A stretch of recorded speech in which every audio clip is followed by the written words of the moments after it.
Welcome to the second season of the Ambitious Sloth podcast. And the first episode is going to be with Max Elster.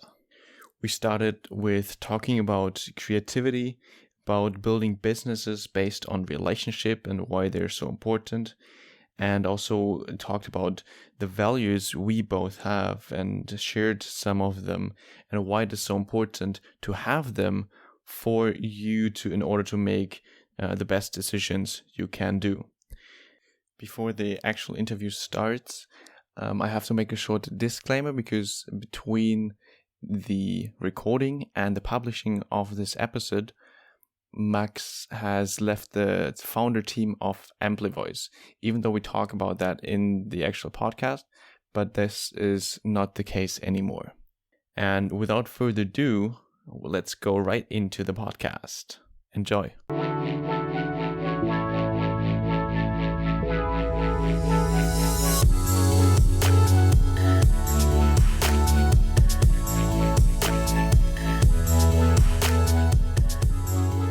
Welcome, Max, and thank you for being on the Ambitious Sloth podcast.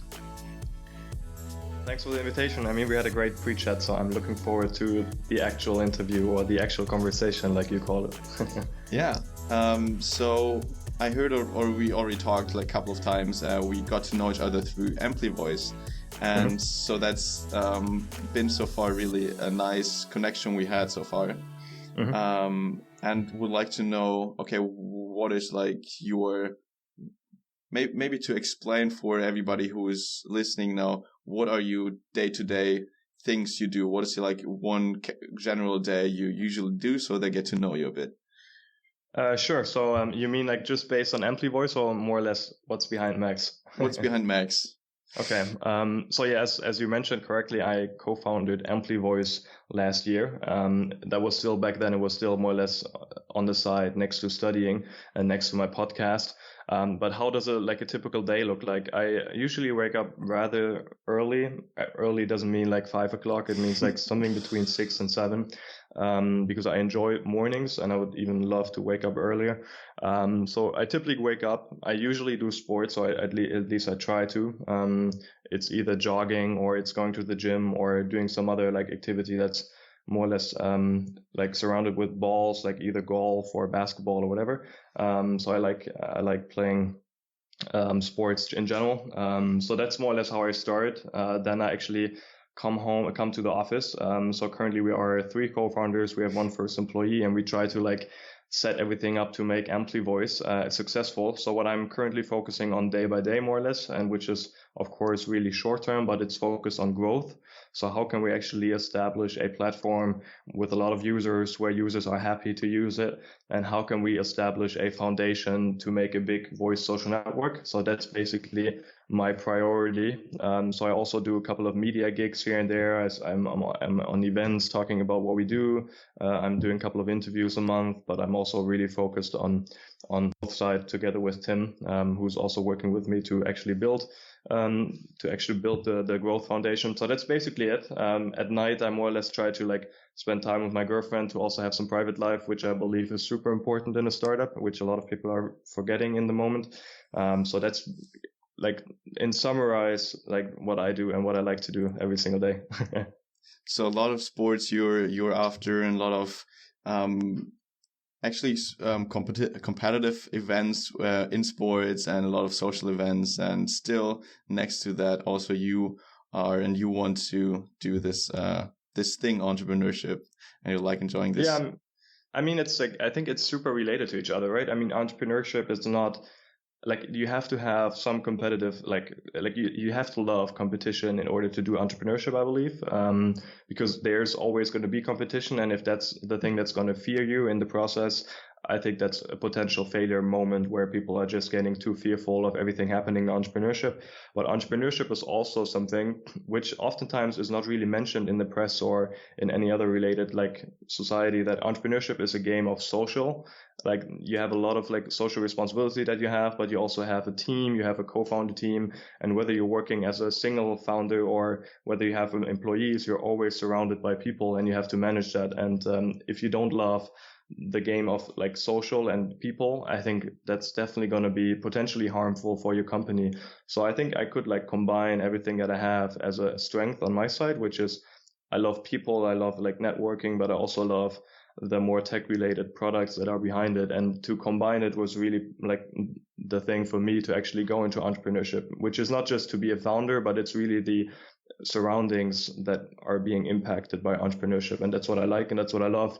And I think that's also why I can combine it quite nicely with competitive sports, which I've been doing the last like 10 years, more or less. I've been paused a little bit for the last like 3 to 4 years because of like studying and stuff, but I've always loved the competition, and that's more or less what arouses me. Cool. And what is it also like the driving force behind Ampli Voice? Why do you want to put that in front, and why specific such a medium you wanted to create? Mm-hmm.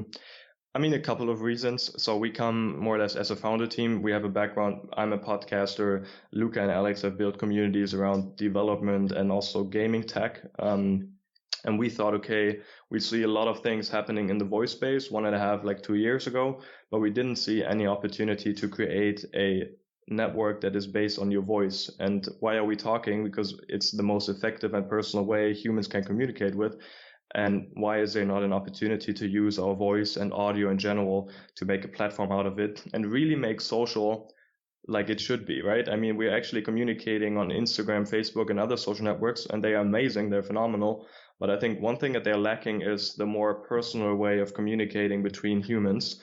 And we kind of want to fill the gap where we think, okay, we have podcasts on the side, which are amazing. You can actually you can really infuse yourself with long form content while you're in the car, in the gym or whatever. But we also see a lot of people like chatting over voice messages because it's also quite quick. You can actually emotionally send your thoughts, like you actually have them in your mind.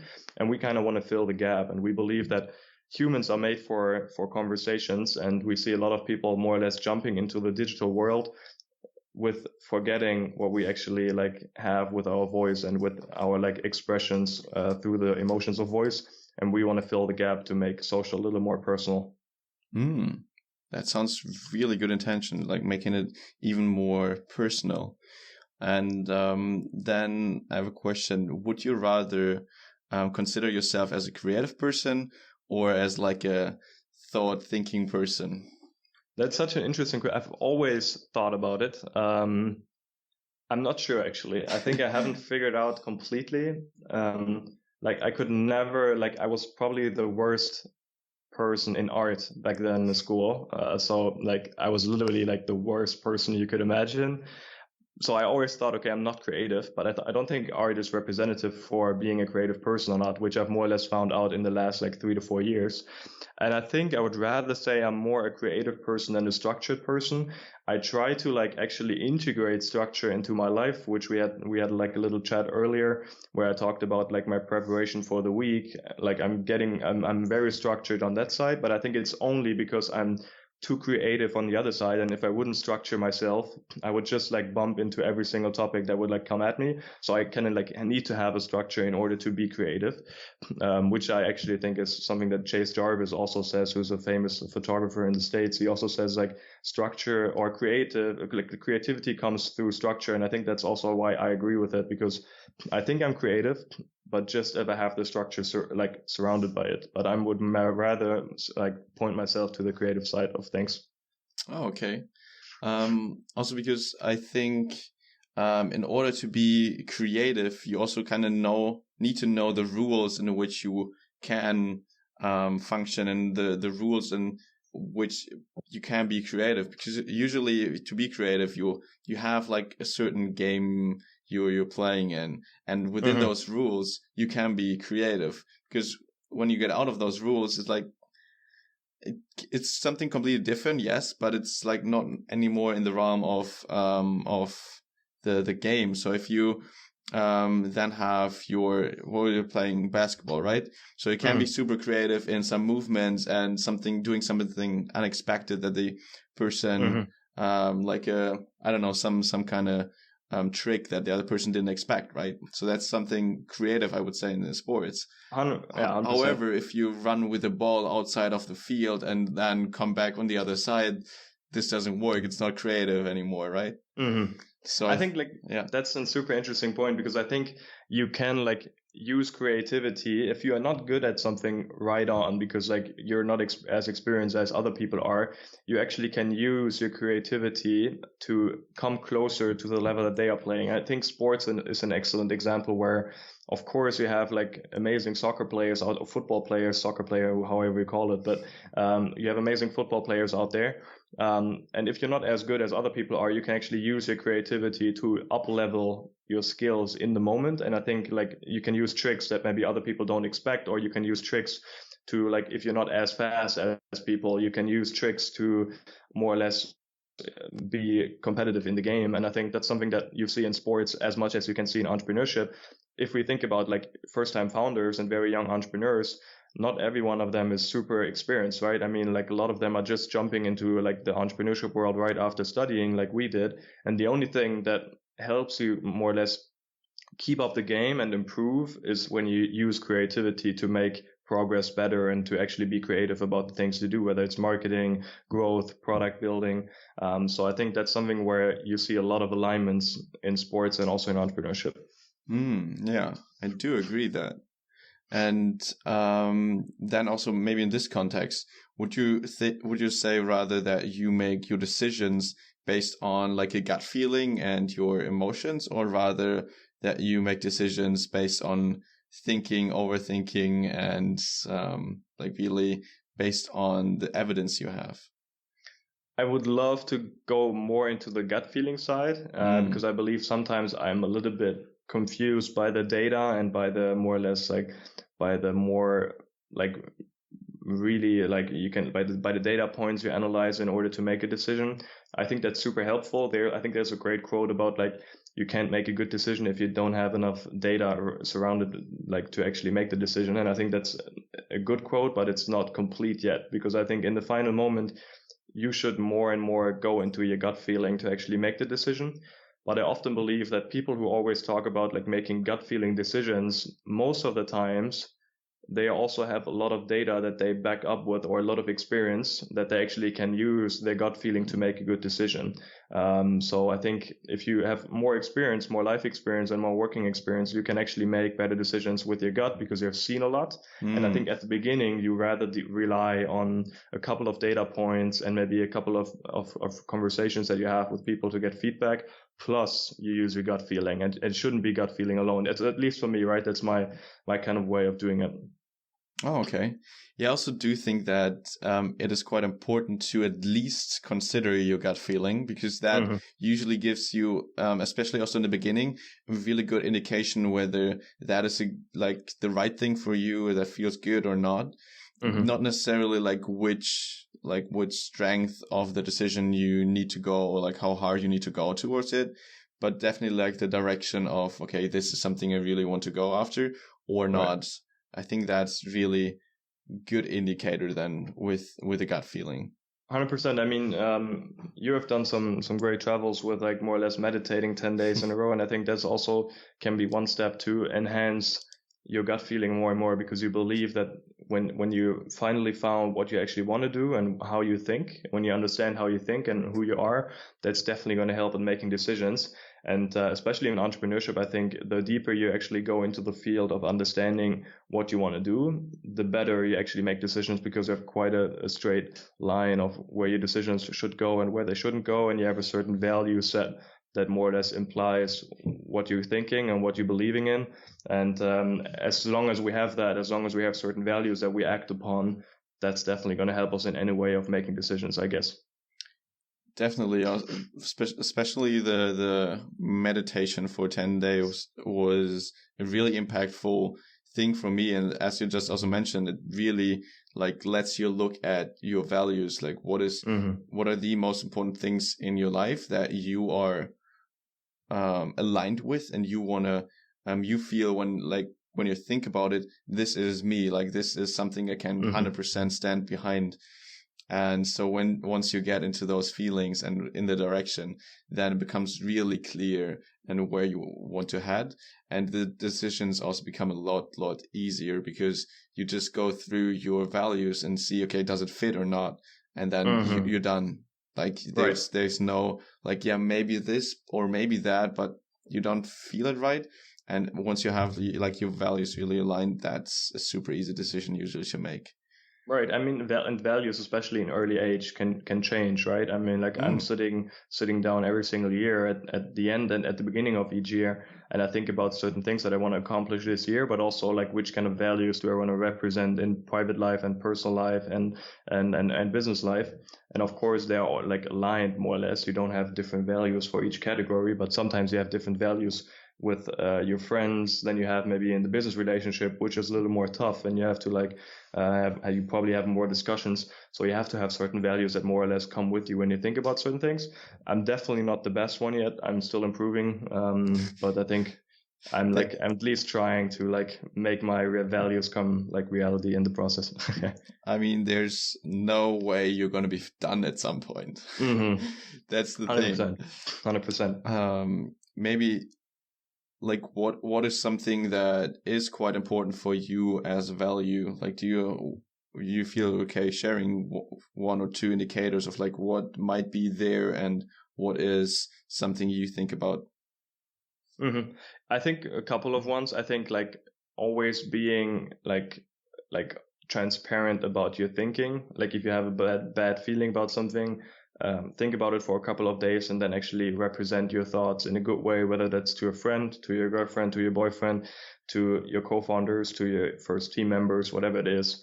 Always like actually be transparent about what you're thinking. Maybe give yourself a couple of days like of sleeping about it. But I think generally like it's never a bad thing to talk about your feelings, and it's not actually something where people should be fearful of, because it represents what you think and people should know what you're thinking. And I think that's probably the biggest one that I have. And also I think some sort of, I don't know like how the value is maybe quoted, but I think I got it in my notebook. It's called like helping others or being confident or supportive. I think supportive is the word that I use, because I think especially in times where everybody is driven by ego, whether that's in university, being the best like student in university, being in entrepreneurship to win every single game more or less, like even though there's a lot of ego in this world, I think like right at the moment we have so many like more social struggles that we should face in the next like 50, 60 years.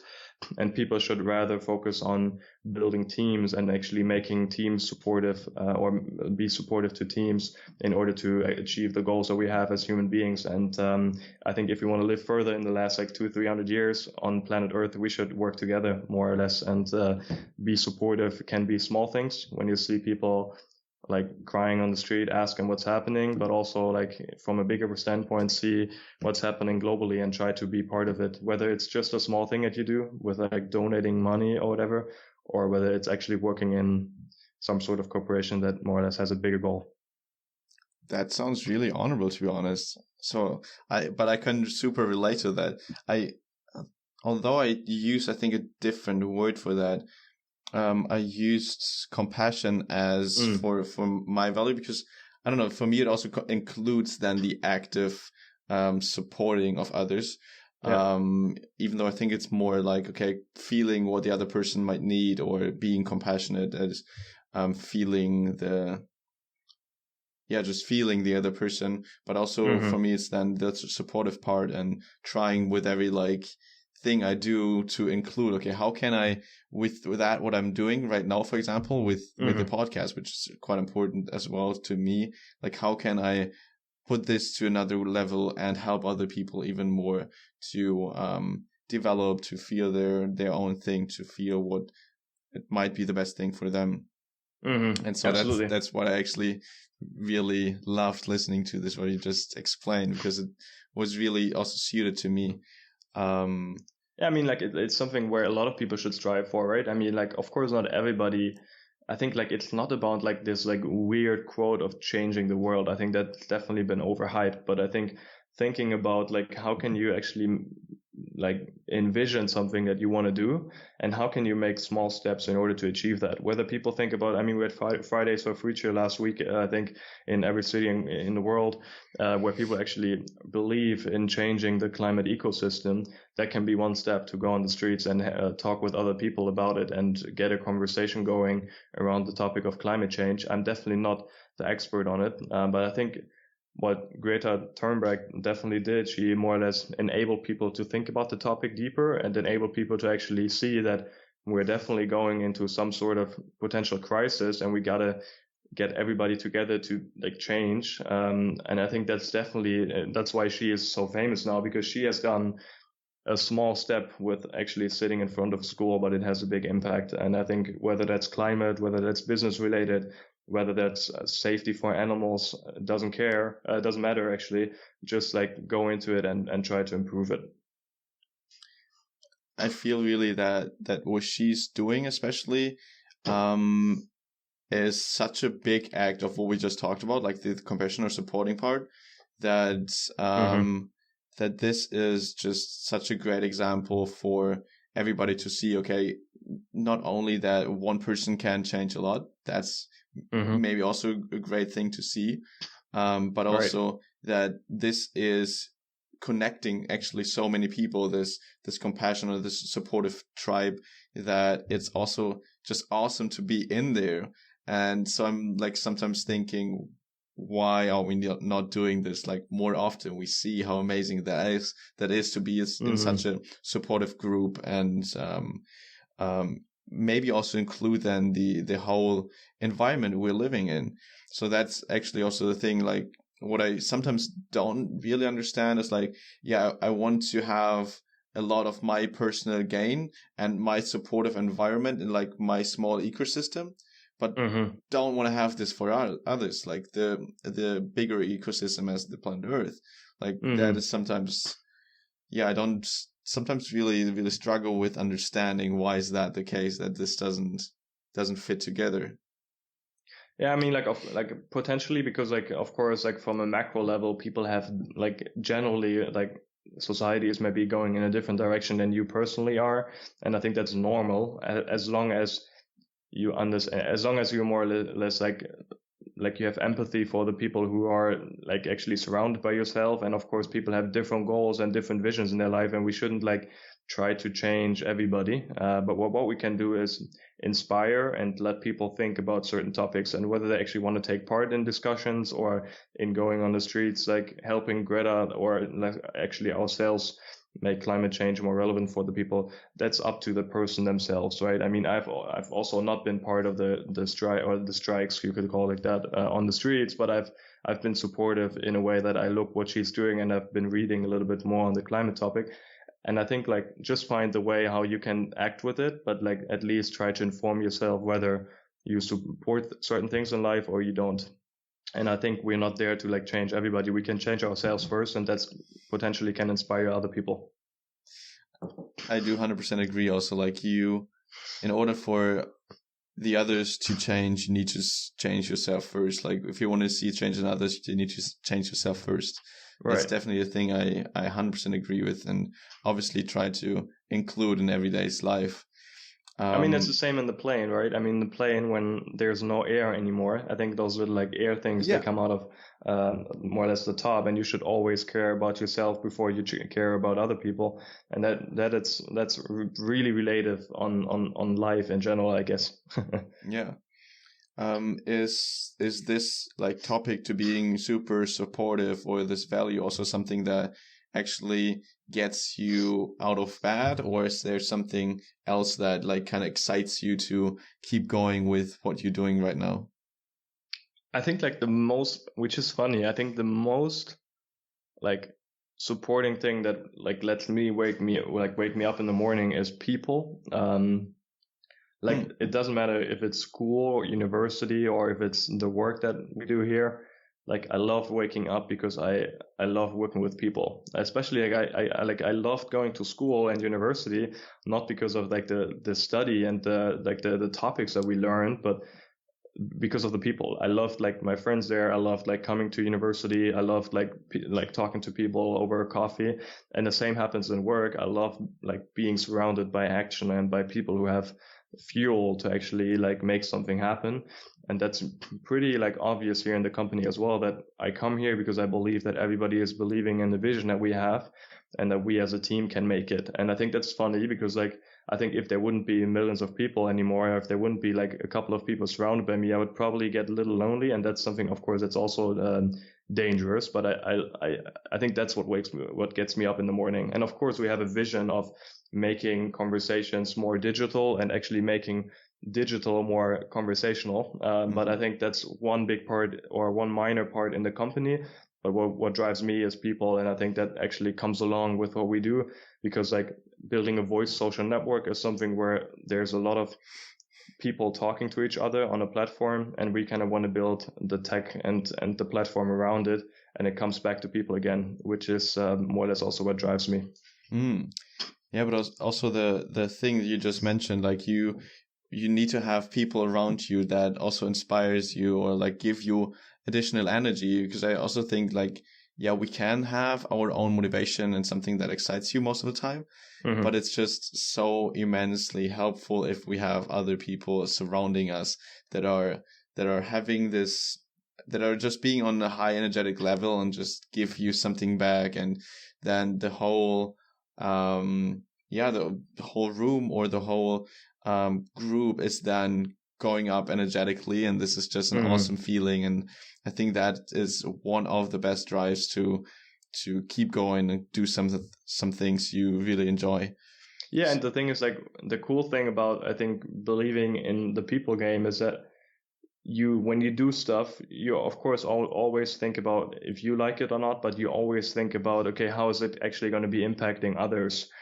So every decision that I make is also relatable to like the surroundings. For example, I can give a good example. I think the podcasting thing. I mean, like, of course, we've had discussions in the team whether it's actually a good thing or a bad thing if I still continue doing the podcast, because it takes maybe 1 to 3 hours a week. Of course, I can potentially pull that time into the company itself.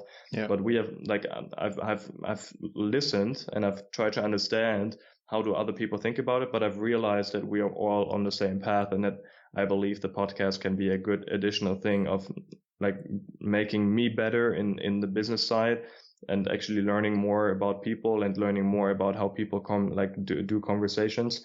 And I think we can definitely integrate that into the product and the company itself again. And that's the reason why I continued. But of course, you have those discussions and you should talk about them quite early with your co-founders and the team. But I've made a decision, and I think it's a good one, and it's always based on the people surrounded, of course.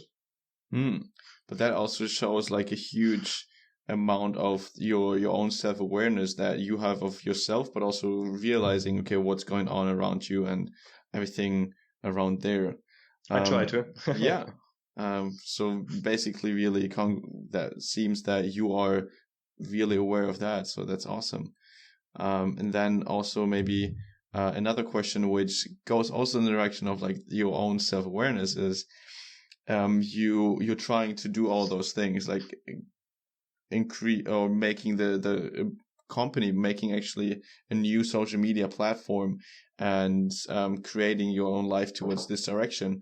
But what might be a thing that scares you in this direction, that you think, okay, if this wouldn't scare me, I would maybe do a lot more, or just some things you were fearful of in this direction? Ooh.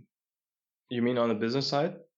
Well, what I see as like, okay, when there's like something you fear in the business side, it's usually also something you just fear in yourself. Okay, what is something when you maybe connected to like okay, when you now look forward a year from now, what is something you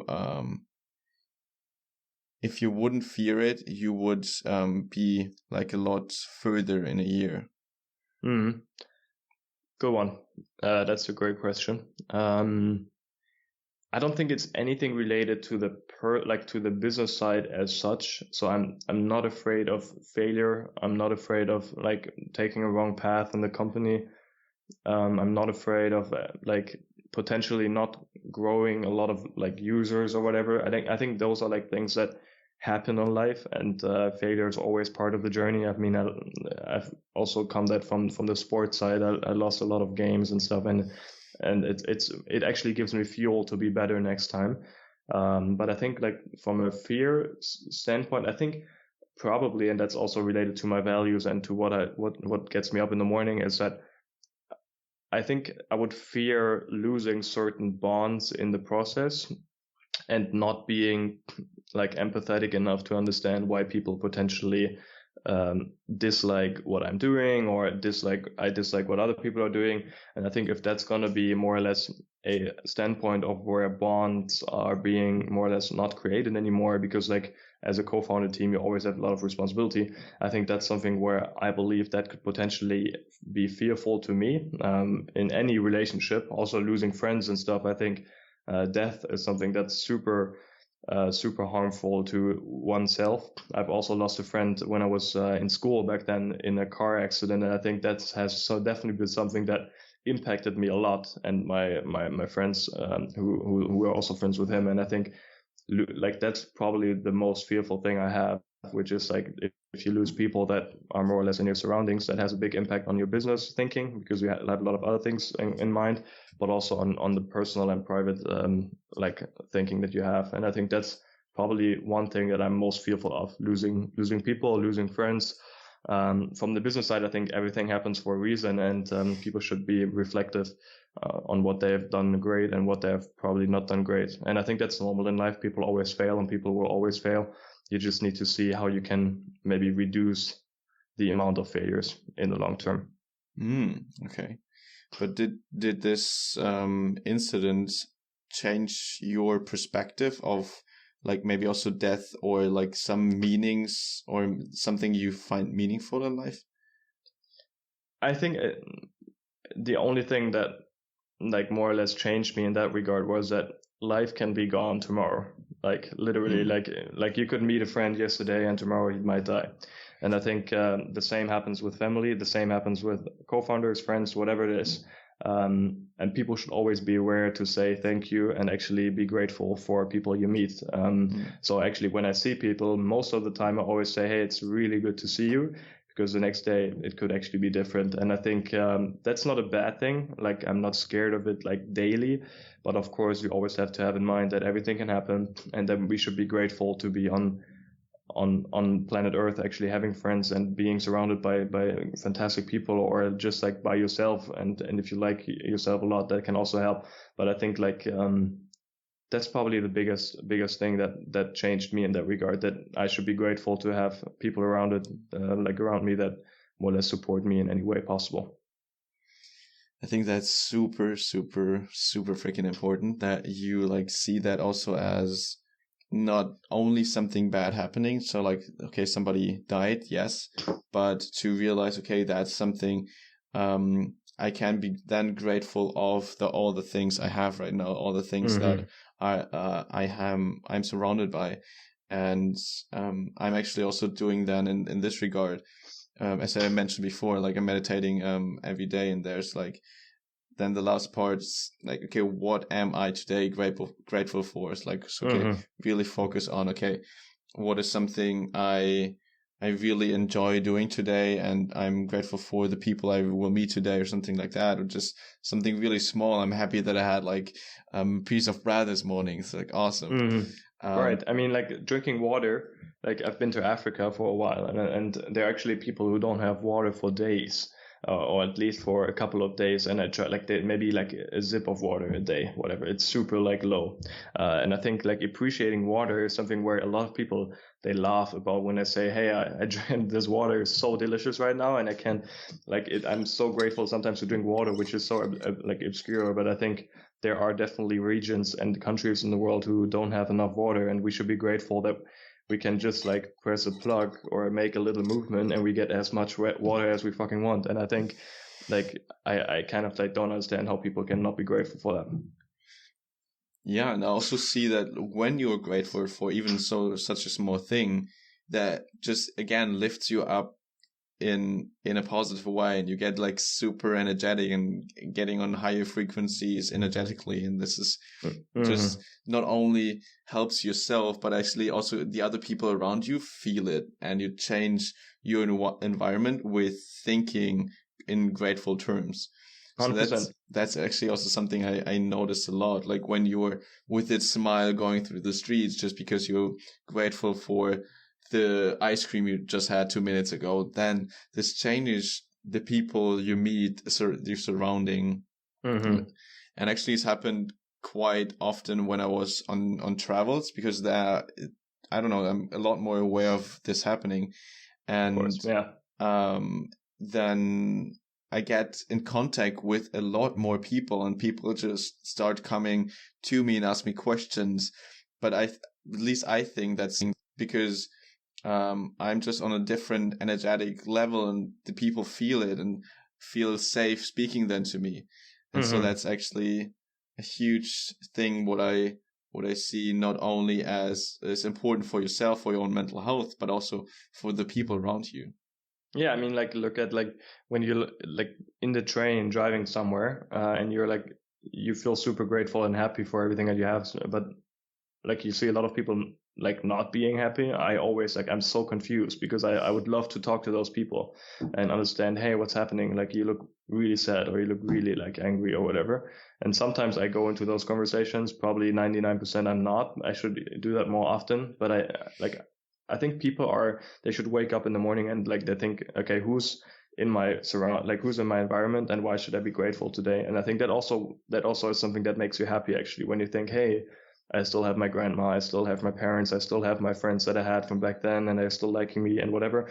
Like, be grateful for the things you have, and before you think about making money or whatever it is, like it's like we have a lot of things that we can be grateful for compared to especially other regions on planet Earth. Oh yeah, for sure, and this is like that's the thing.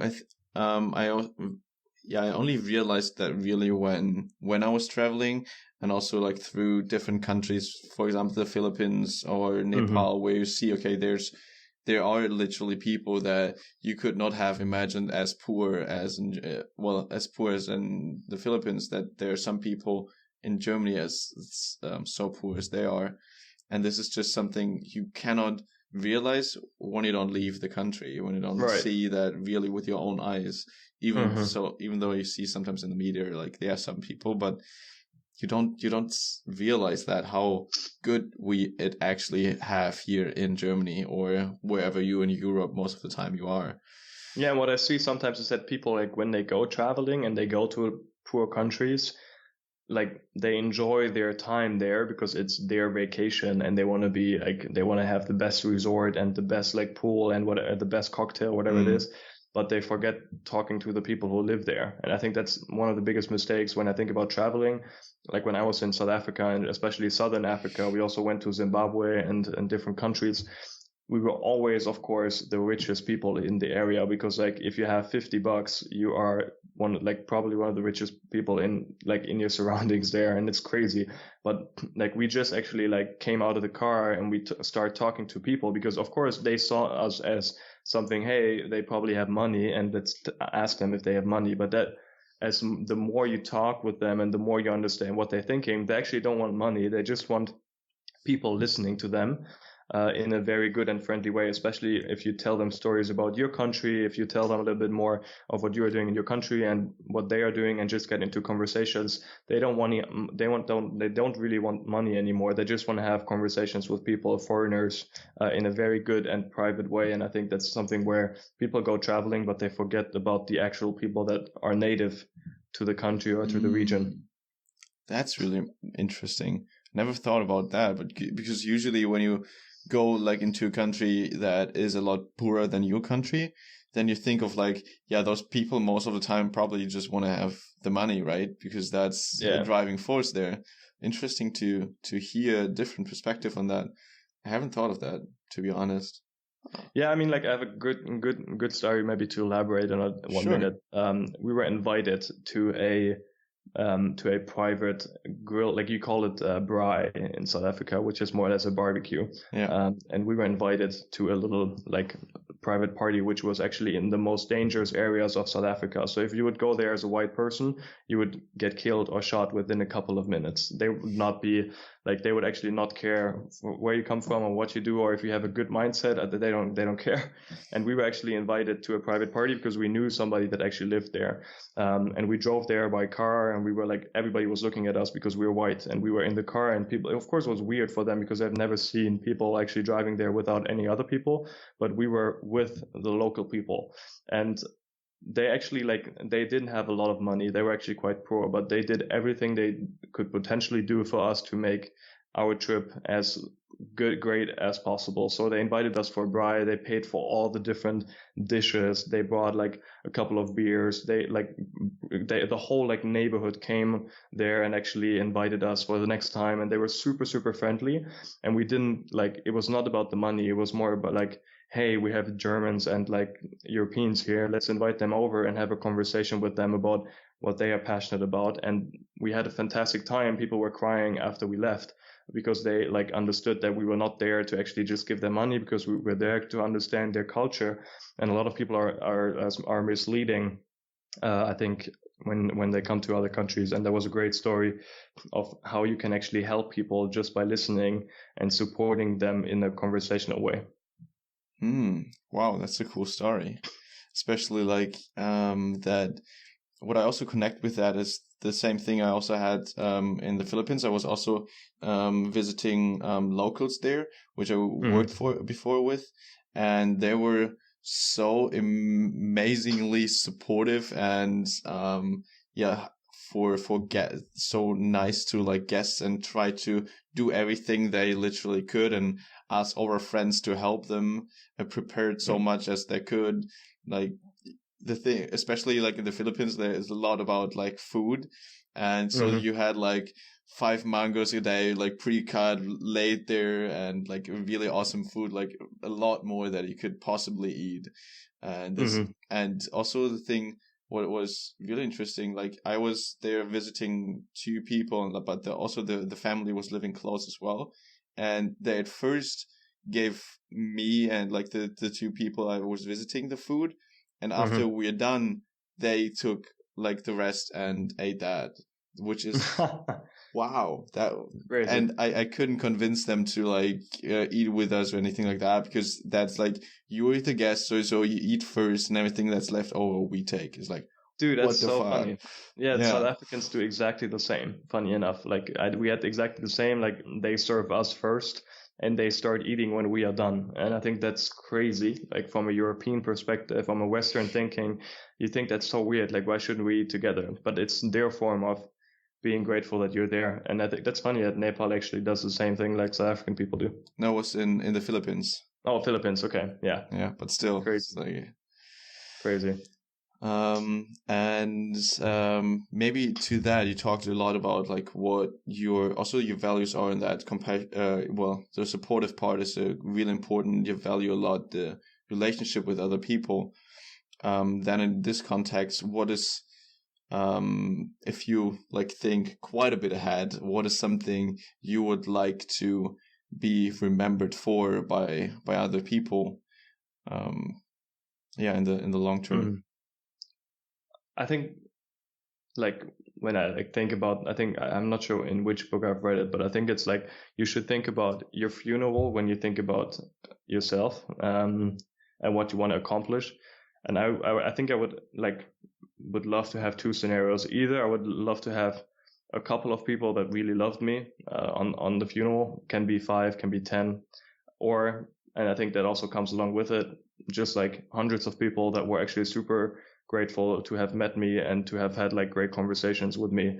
And I think it's not going to be the business success that's going to drive who you are in the long term. It's going to be the person who you are. And I think business success comes along with meeting a lot of people, which is phenomenal. So that's cool. So you actually can build relationships on the basis of that as well. But I think I want to be remembered for actually being a great person that's been supportive for each kind. And I'm probably not always the best person. Like, of course, I also have maybe days or months or weeks where I think, okay, that was stupid. I didn't do my best in regards to being supportive. But I think if you think about like a macro, like 80 to 100 year term, then I want to be like the person that people be remembered of, where they think, okay, hey, Max was a cool guy. He was supportive. He was kind of person that I wanted to hang out with. And that's probably one thing that should be remembered when I think about life. Just want to have the silence in the end because that is super powerful. Well, thanks. Yeah, I do have to. Well, sounds weird if I agree with that because it's not like your statement or opinion, but I do have similar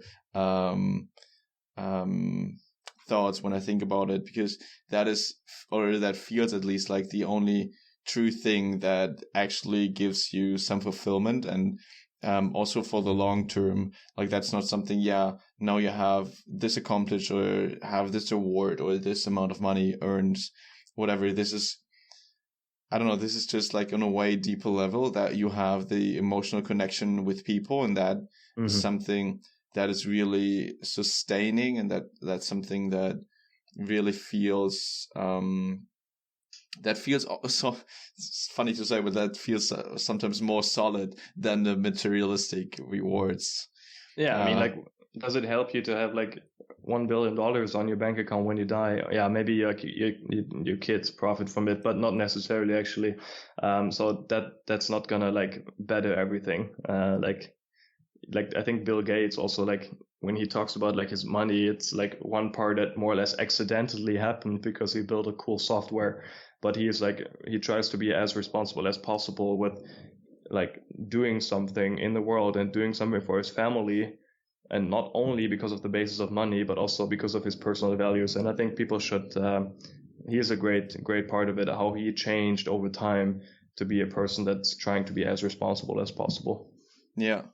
And maybe like going a tiny bit deeper in that is like, okay, what is, if you would get the notice that you would only have 6 months to live, would you change something, or what would you do differently?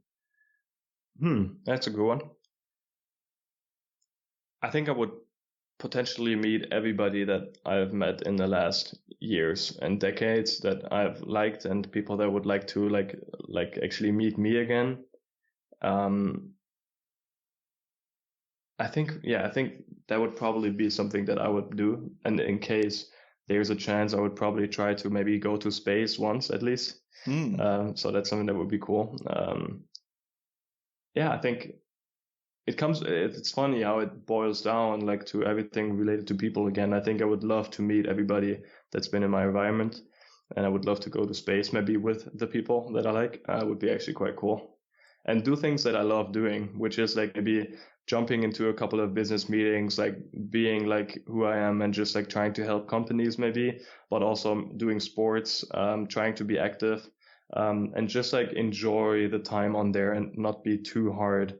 But I think that's like, it's super difficult to think about it as long as you're not in the situation, right? I mean, like, of course, you think way different about it when you potentially die in 6 months. But generally, I think that would be a trigger to enjoy more and enjoy as much as you hopefully did before, just in a more intensive way, maybe.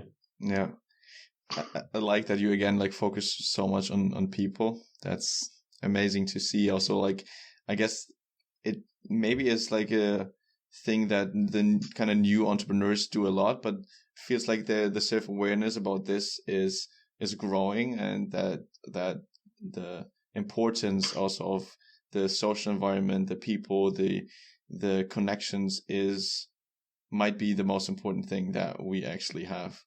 Yeah, I mean, like, I think it's also because, like, if you think about millennials, right? I mean, people are laughing a lot about the beliefs that millennials have that they don't work for anybody anymore when they're not super satisfied after like a couple of weeks. And of course, that is different to the people working in the 50s and 60s when they come out of World War II and everybody just wanted to earn money for their family and they didn't care whether that was working on a farm or working in an office job or actually building houses. They didn't care. They just wanted to have to be safe.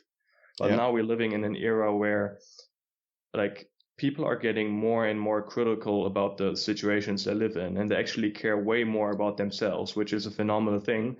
And that's the reason why they are thinking even deeper about the relationship to their boss, to the relationship to their team members.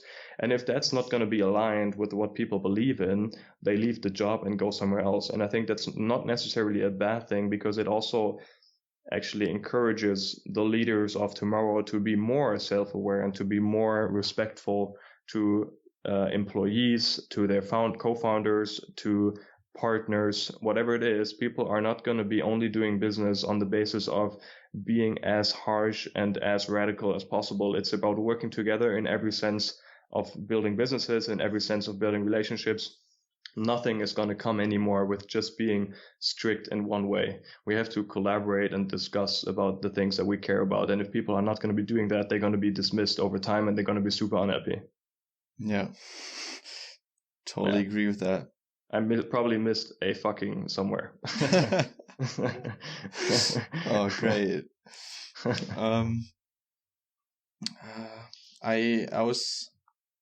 Now we already have like almost 11:15, so we should get somewhere in the direction. I want to lift the conversation again on a bit more casual level, as you already did, funnily enough. And so what is a superpower you would like to have if you could choose one? Like anything you could imagine, possibly.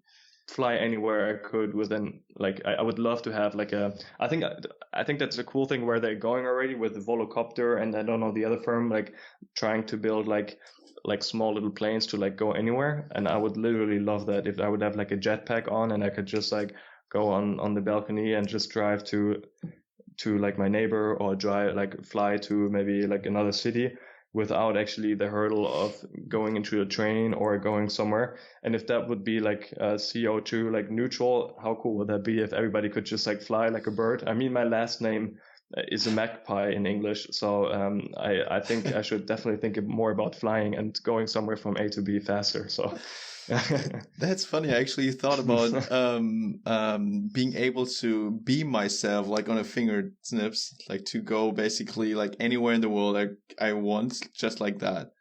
That would be too easy. Why would it be too easy?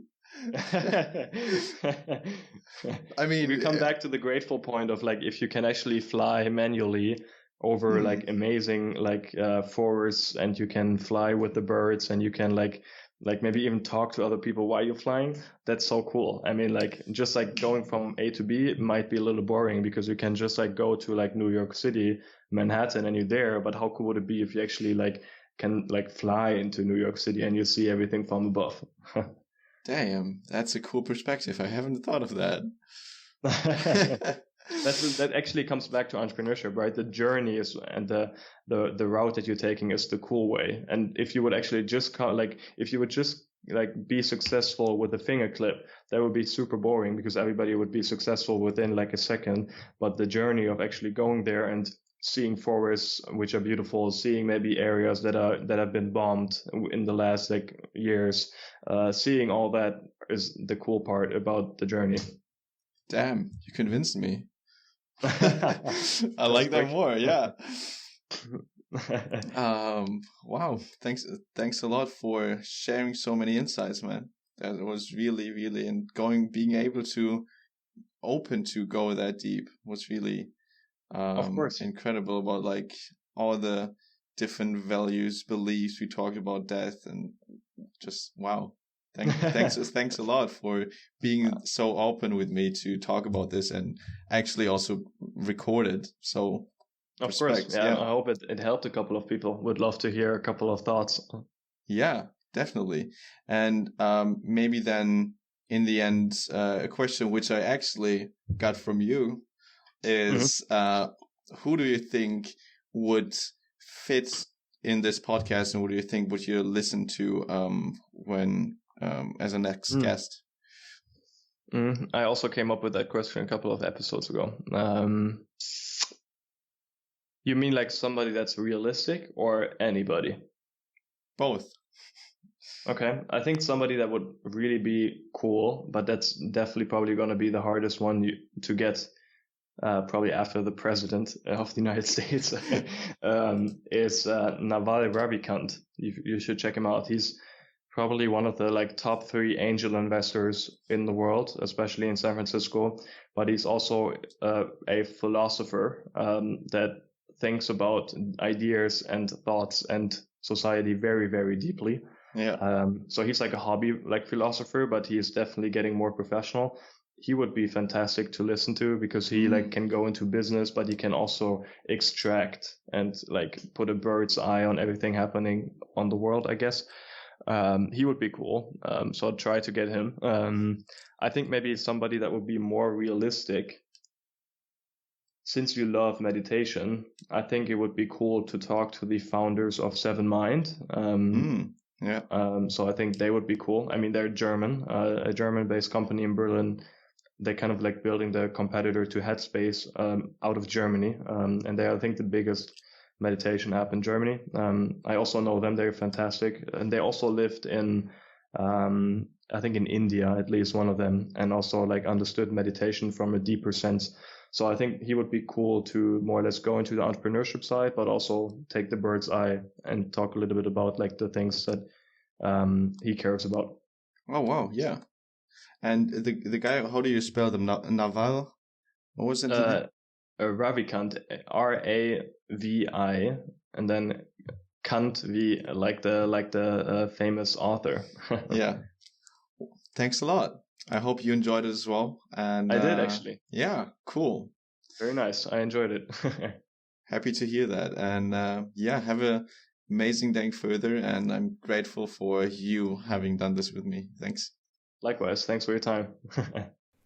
Thank you for listening to this episode with Max Elster. And if you enjoyed the episode, make sure to subscribe, to give it a thumbs up or a review on iTunes.